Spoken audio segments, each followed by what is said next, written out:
Hello, beautiful, amazing, fantastic world, and you, beautiful, beautiful individual. It's good to be back again. It was nice with a little restoration and restoring, celebrating with sun and the Pentecost. Truly connecting to that Holy Spirit, that individualized living spirit within every and individual one of us, which also is pervading all of life. Today, I truly would like to speak about the oomph, or the individual, unique flair of your soul and spirit. We all are, well, first and foremost, it is already reflected in our appearance. There is no human being that is alike you. There is no just in appearance alone. That is just being shallow. And that alone is an indication of where we are meant to go today. The further back you go in time, the more uniform we become in appearance and also in different groups and tribes and so on. Today this is not the case anymore, unless you are, of course, in certain areas where unity and, well, camaraderie and so on is very much prominent, then it is a little different. But we are not here to discuss that either. It is more what in your sense and in my sense and in your closest one's sense, because that is what we are living by every single day. And of course, to deepen and explore our understanding of the world in general, to not stay stuck in that one spot. But I digress. Your flair, your soul and spirit, your feeling of gentleness and unfolding, the calm, passive, but also feeling. It is not really passive either. By sitting and absorbing in and feeling is not passive, it is an active. So when you are meditating and sitting completely, utterly still and focusing on your breathing, that is spiritual work. That is dedication and practice. You try sit still for 3 hours. You try sit still for 3 hours and sit within your own inner being, and you will see how hard it is, how much your own body wants to move, how much you yourself tell yourself, oh, this is boring, I don't want to do. The more we master the will to do what we wish to do, you see, requires us to have mastered our thinking and to be able to sit within our feeling. When you sit within your feeling, you do have your moral guide apparatus, your moral guiding force I sound like a machine. You keep it active, you keep it alive. The thing is, with our thoughts, with our feelings, and with the will impulses that swoops up from below, all are alive. They are spiritual forces and beings that are weaving and interplaying within our aura, within our being, constantly within our nervous system and everywhere. They are around in the wind. They are where you can see movement, where you can see transformation, change, and any kind of results you see in the physical is spiritual beings' work. The more we get to tap into that imagination, that inspiration of living reality, a spiritual cosmos, the more you live that consciously. But you have to have that layer in the background you consciously put into it. You have to actively work it into the reality, you see. The more you are interested in, well, what your soul and spirit prompt you to be interested in, cultivating and being curious, wondrous, exploring, being childlike again. Because you are strong enough to protect yourself, to be your own parents. You don't need anyone else to protect you. You have the higher beings that can truly guide you. As long as you stay on the narrow path, they will be there for you. It is all about staying strong to the practice. The more we meditate, the more you are appreciative of the moment, the more you anchor and stabilize yourself within your own being. And getting to know the silence, getting to know your inner being and everything that is within you. Because it is beautiful. You are beautiful. You are unique. You are one of a kind. Yes, you might have certain preferences that you might have shared with others in your group and who you grew up with, but think about how many interests and such that you have shed based on the friends that has come and gone in your life. It is all have been for assimilating and to make your soul grow and have as much variation and as much diversity of life that you can, so that you can get to know many different aspects, seeing life from many different angles. Like taking pictures from a tree from 4 different directions. It might look like a different tree from every picture, but it's the same tree, just from different angles. I like that example because it is a pretty clear symbol, you know? So, the more you tap into who you are, what your soul wants to express, being a little flair, having a little personality. Personality today is what we cultivate. We allow higher personality and higher ego to be an abode for in your being. You cultivate and ennoble and transform and uplift your body, soul and spirit so that higher beings can descend to your being. You reach high enough so that they can descend to you. You see, they won't descend below a certain threshold. So we must, let's say they are here, they won't descend to further than this. So we must lift ourselves up there to meet them. That is the difference than what we had in the earlier times. In the earlier times, they were literally more or less living within our most developed human beings. They were embodying them, kind of like a channel, kind of like an extension of their being. Now today that is not possible. We will have to let them, when I speak now for example, I am fully aware that the higher beings are inspiring through my communication to you. And hence they are weaving and working and constantly allowing emotions and thoughts to flare up, to play and dance within our being, to, well, explore what you have there. That is how they indirectly help us. They kind of direct and guide our experiences to certain extents. We also have karma though, so we have to make amends for, but they will, as long as you do the work, they will not overwhelm you with that karma. They will give you little by little by little so you can slowly but surely and stably pay it off, because you show yourself in that inner balance every single day.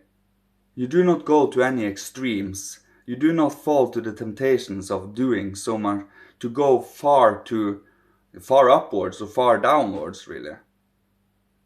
You stay always in the middle here, never becoming too out of hand, more or less. It is hard. You can go out of hand from 2 different directions. You can overreact, or you can isolate and stuck yourself in on the other side and just don't listen, close yourself off.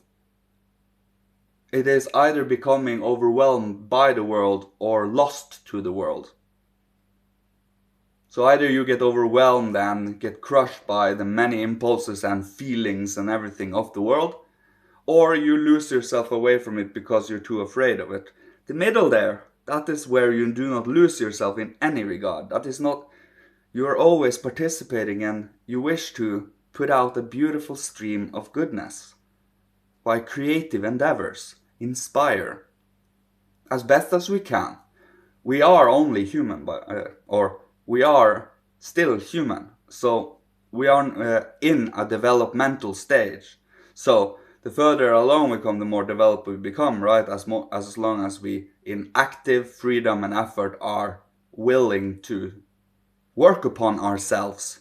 That is what we must do. We, just like a sculptor sculpt rock, we have to actually sit within our own being and sculpt our own inner being and ennoble ourselves.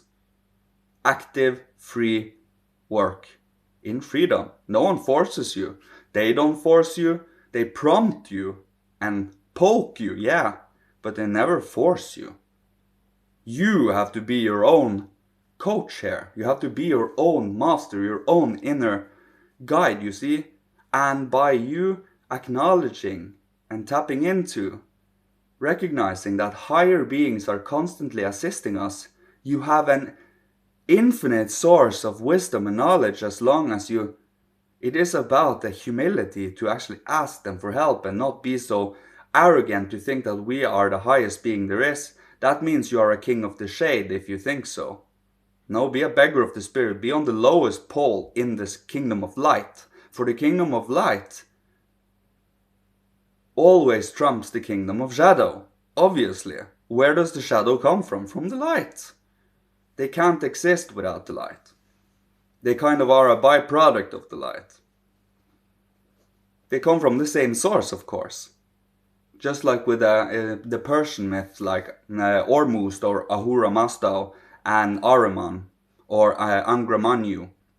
This dualistic, it still wasn't quite dualistic either because they came from one source, Father Time. But, well, at the time they had alive feelings of, well, it was memories of the dualistic past we had in long ages gone. Half a year day and half a year night.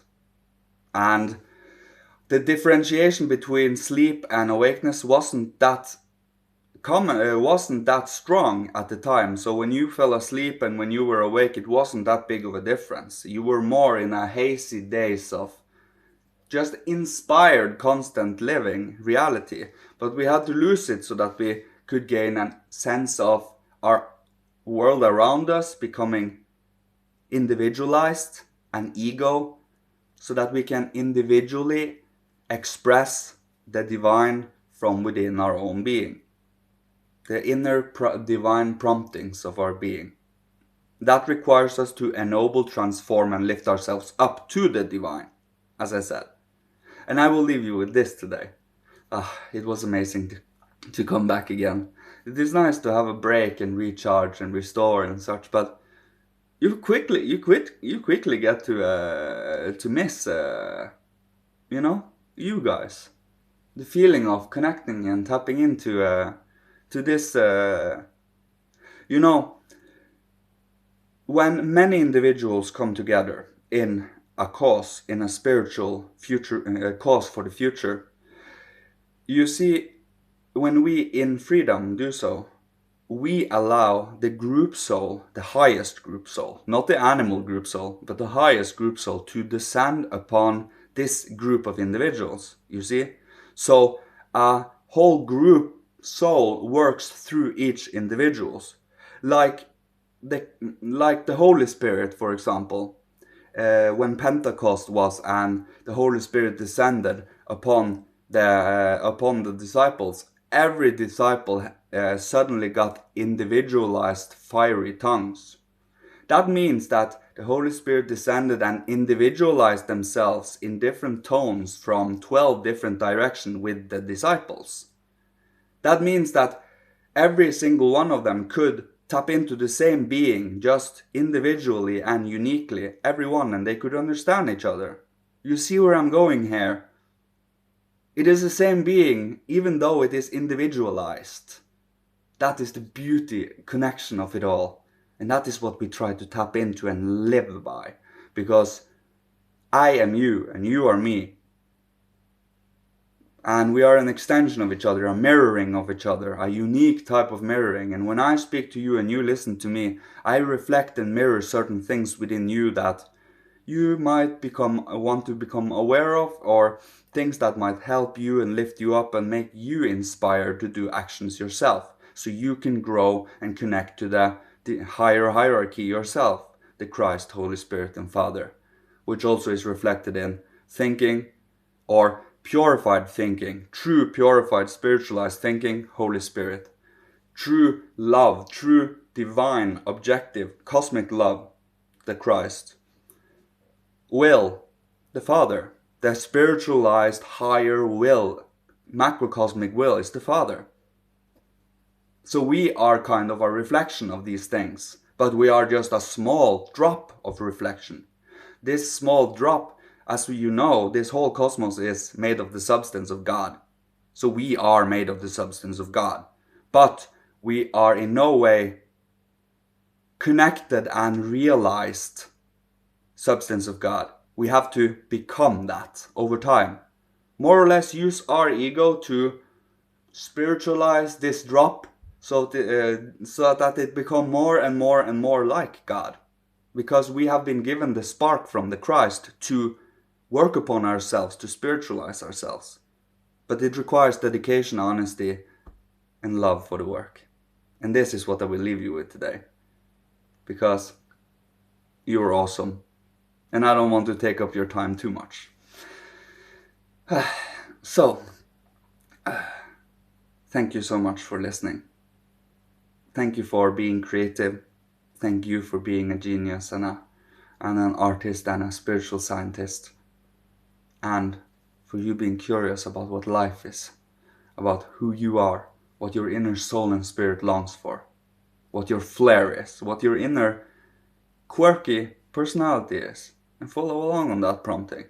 Because, well, we're not meant to be uniform. We're not meant to fit in. We're not meant to, we're truly meant to grab a hold of what's reality. And the reality is we are all unique individual beings.